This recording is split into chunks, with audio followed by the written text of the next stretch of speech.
Welcome to our conversation here on Channel 21. I'm Todd Hakens. Today, our conversation features Juliann Lehman, who is the administrator for Keep Gastonia Beautiful, which is a program of the City of Gastonia. Juliann, it is great to have you with us. We really appreciate you being here. Thanks for having me. Okay, let's start with giving you an opportunity to introduce yourself to our audience. Who is Juliann Lehman, and what is Keep Gastonia Beautiful? Well, it's a very complicated question. My name is Juliann Lehman. I am a city employee of Gastonia for the last almost 16 years. I'm a mom of two very wild boys, an 8-year-old and a 10-year-old who attend Belmont Central Elementary. And I have a husband that teaches at South Point, so we are very, very involved in education in our household for sure. When your dad's a teacher, you have to come home and get your homework done immediately. So this job was something that really excited me when it came open, that I knew I could educate kids and citizens on a different level than I had done in my previous position at the city. But Keep Gastonia Beautiful, well, we just celebrated our 45th anniversary in 2022, and I don't think a lot of people even know what we are. I think they think we're a sign that they say, oh, it says Keep Gastonia Beautiful, we should probably do that. That's like, oh, don't litter. But we really are a lot more than that. We're a really complicated organization that does a lot of beautification, planting trees, educating kids, and I think we're going to cover a lot of that today in our conversation. When you go to your website, there is a long list on the right-hand side of what Keep Gastonia Beautiful, the organization, what you're responsible for. So yes, we're going to talk about those things, your different programs. So let's start with an overview of your programs that are sponsored by Keep Gastonia Beautiful. And then I want you to talk about the programs that are very specific to schools. Mm-hmm. So I love to say that my big motto is that we love to kiss bees, hug trees, and clean all the way to the seas. And I think that's kind of like the simple way of saying, you know, what do you do for your job? That's kind of like the big initiatives that we focus on currently. We do a lot of public art, which we'll talk about a little bit later as well. And we do clean up litter, sure. We love to get on the roadside and do some cleanups as well. Right now, we've been working with the Catawba River Keepers. We believe that partnerships with other organizations makes us stronger. So there's actually a litter getter in Duhart's Creek that I myself have climbed in many, many times and cleaned out litter, wearing my waders and taking all that litter out that's falling, you know, coming down the river and making sure that's cleaned up. But really, it's just so many different things that we're doing. I can't even, you're right, you see that list and you're like, how do they do that?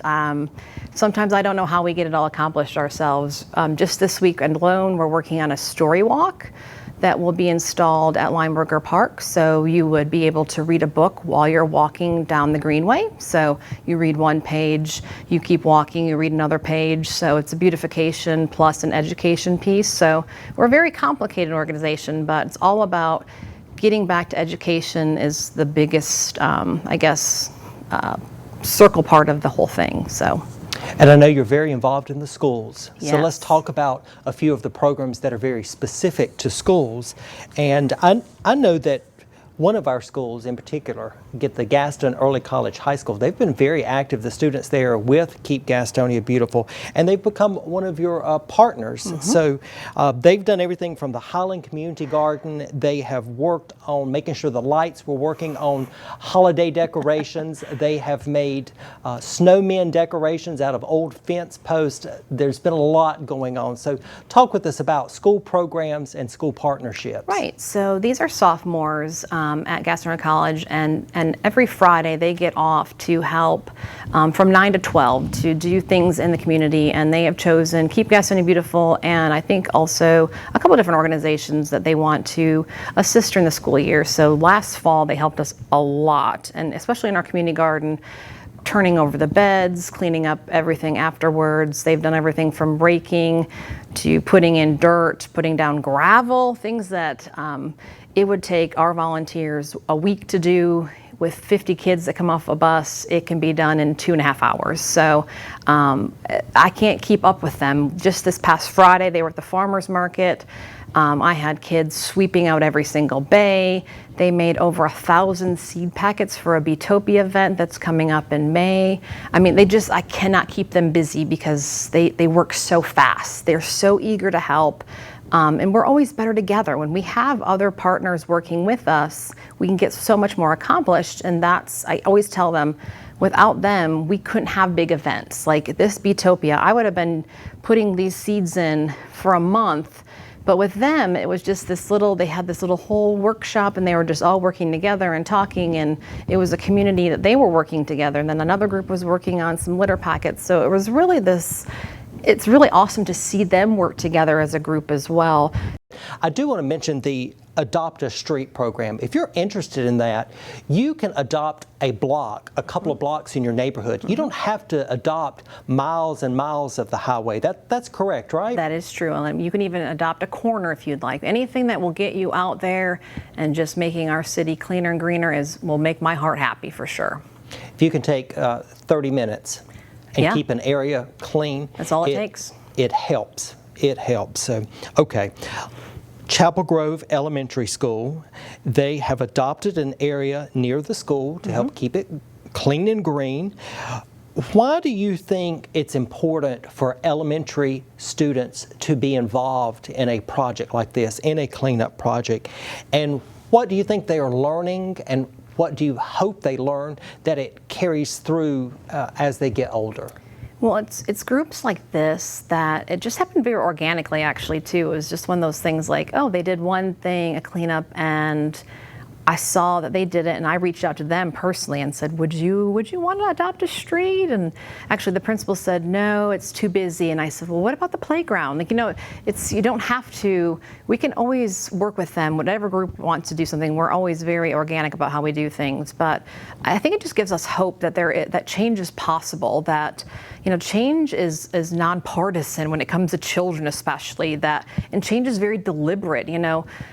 These children, it's in their hearts to do this, and to see the pictures, they were also excited to do that. This is not like something that was forced upon them by any means. They want to do this. The teacher even said, please send more vests. Not everybody had a safety vest, and they were all disappointed that they didn't get to have a safety vest. And I sent more vests, and I sent a special vest. I said, for the kid maybe who's like the leader of the day, they can have a special vest, like really trying to make this something that will be ingrained in their hearts for a long time. Because I know as a child, my parents used to take me out, and I was almost like dragged out to do these things, and I would be so disgruntled. And here it is now, I'm one doing the same thing for other people. I thought, wow, this is full circle. Back in the old days, this is me doing this not against my will almost, and now here I am making people do it, and I'm so like the cheerleader for everybody. So we really just hope that it inspires people, that they see these young kids out there and they say, well, if a fourth grader can do it, why can't I? Well, I know that Louis the litter bug would be very proud of the students at Chapel Grove Elementary. So, Juliann, now let's talk about some of the educational resources that are available for schools and for teachers, and that help the schools and the teachers and the classrooms connect to Keep Gastonia Beautiful. So what are some of those resources, and how can teachers and classrooms get involved with Keep Gastonia Beautiful? Well, you remember I did tell you that we love to kiss bees, so I've got my friend here, Miss Polly Nader. Back in 2020, she was actually named by a student, I think at Best Elementary, Will Trogdon. So I have all those pictures. There was a whole contest across the county to name her, and Miss Polly Nader was the name. So we had a lot of fun entries that year. I think there was like Chicken Nugget, Beyonce, a lot of other fun things, but that's the name that won. And here she is to this day. So she came out in 2020, and then we had that terrible thing called COVID. So she really hasn't been back out to the classrooms. She has been booked already for a couple spring sessions, so she will be back out in the classrooms here shortly. But so she's a great one that will talk about pollinations and some great education pieces about how important bees really are. And again, those are for the lower elementary kids. Middle school, they could care less. My kids love her just because she's cute, but after third grade, that's kind of not cool to have a puppet in your classroom. But we've got those old time favorites like earth bracelets. Those are booked up usually during Earth Day. Usually a lot of those teachers are calling for those, sometimes even in the fall, to book us for Earth Day in April. We have got a great program called Duffy's Lucky Escape, which is about a sea turtle who mistakes a plastic bag for some food and gets really sick. And so we talk about why you don't litter and how it gets into the waterways. And then every kid gets a straw that's reusable to go home with. So as you're hearing, lots of environmental lessons that they're going to be learning on the way home.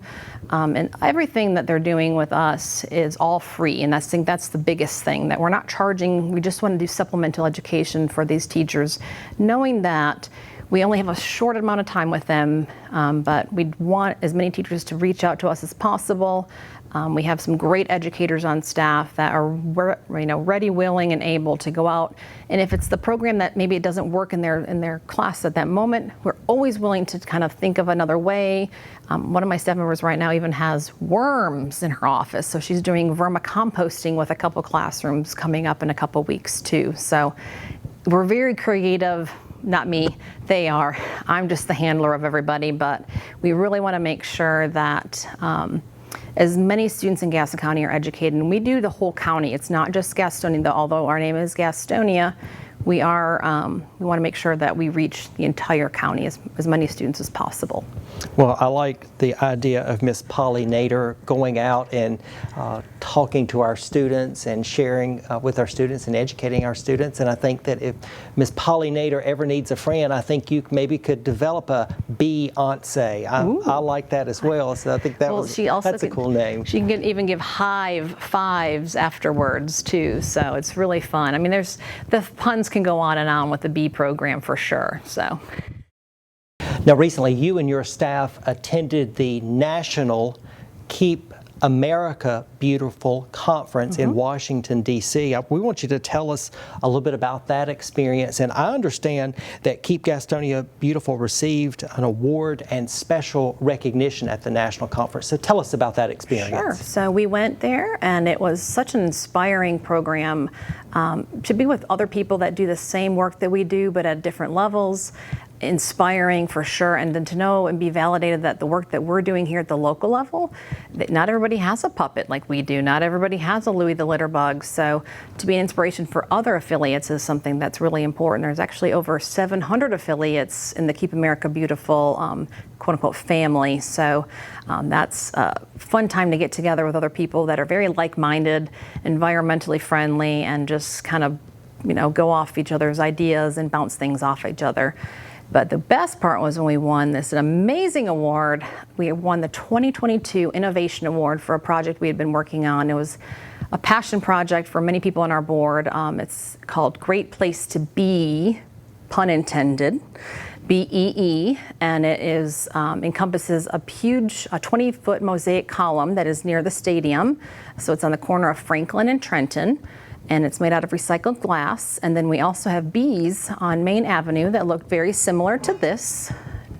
Now they are on either bike racks, some of them are on light poles, some of them are in flower beds, and they all have this QR code on them. And they will tell you about a building that's featured in the mosaic piece, or they'll tell you about bees. They might tell you why it's important to protect the bees and not put down pesticides. So it's an education piece across the board, and that's why they thought that was such an important, it's very innovative in the end, because it's like, okay, these metal bees, and they're all different colors, so they pop out of the beds for sure.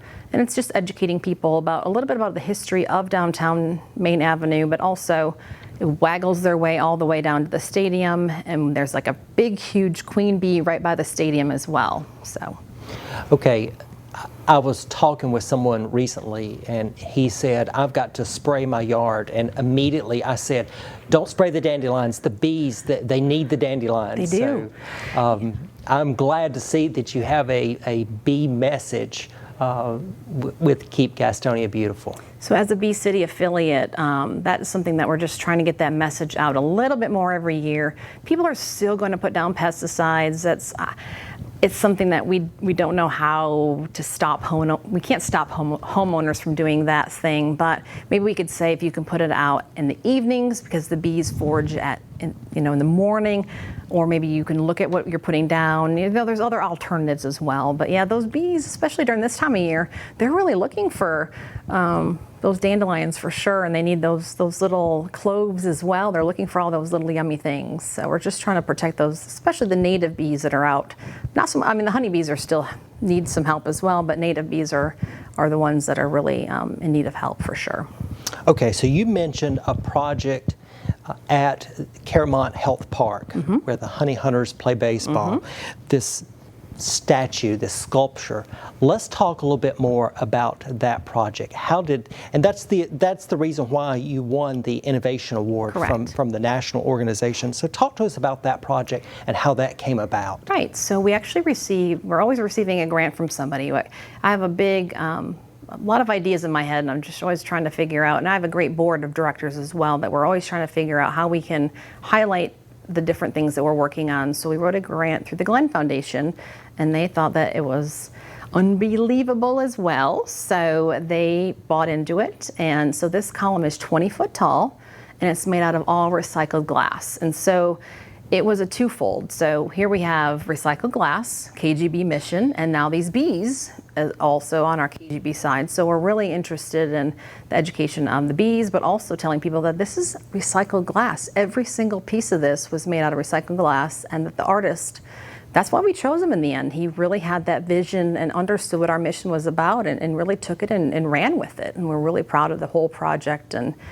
it was a project of love. I mean, that's every little piece. If you looked at that, there's probably a million pieces if you counted every single piece of glass that he had to hand cut and really place on each piece. So it's pretty incredible overall. Now, you all created a video about this project. Let's take a moment to look at that video and learn more about the project. From inception, this project was intended to be a creative way for Keep Gastonia Beautiful to showcase its Bee City USA affiliation by educating our community about the importance of bees and pollinators through public art. We are so proud that our artist, Carlos Gonzalez at NC Mosaics, is the first mosaic studio to create smulty glass for mosaic projects from recycled materials. As we grew to know the artist, the project developed to incorporate architectural features of our historical downtown buildings into the column design that would work well with the geometry of the honeycomb component. A tour of downtown Gastonia is where the inspiration for the project took wing. Follow the bees through Main Street Gastonia as they make their way back to their hive, Sweet Serenity. At each stop, the bee featured will give information on bees and pollinators, or will correspond to an architectural element featured in the mosaic column. By combining recycling and art into this project, it has allowed Keep Gastonia Beautiful to showcase two huge parts of our mission and share our love for recycling and creating beauty out of items once considered trash. This reminds citizens and visitors alike that Gastonia is truly a great place to be. So, what is the one message that you want people in Gastonia and Gaston County to know about Keep Gastonia Beautiful? What would you say to them if they said, "What is your organization about?" What would you say? Oh gosh, I mean, that's so difficult. It's like the hardest question to ask. But I guess I always go back to the whole thing, that we kiss the bees, we hug the trees, we love the seas. I mean, we love all those things, and that we put those important connecting pieces together by connecting different organizations, other nonprofits, that we seem to be that collaboration, working together with other nonprofits, because we are better together, truly. We cannot do anything that we do, we can't do by ourselves. We need Parks and Rec to do some of our projects, because I always say, every time I have a project, I always say, without you, we wouldn't be able to do that. We couldn't do this. So we need everybody to work together, and that's that collaborative piece that I love, that we are, without us, we need that green heart. So we need the whole community to help us become a better organization. We are fortunate to have a Keep Gastonia Beautiful organization. I wish every town and every community had a Keep Beautiful organization, because I think you do great work. It's important work. You're teaching children, you are making the community better, and doing things that I think enhance our community, enhance our quality of life. So I want to thank you and thank everyone at Keep Gastonia Beautiful in the city of Gastonia for a great organization and investing in the organization and making it possible. And I certainly appreciate all that you do for our schools. And we're glad to be involved, and we hope that we can even grow our partnership with Keep Gastonia Beautiful with our schools. I hope so too.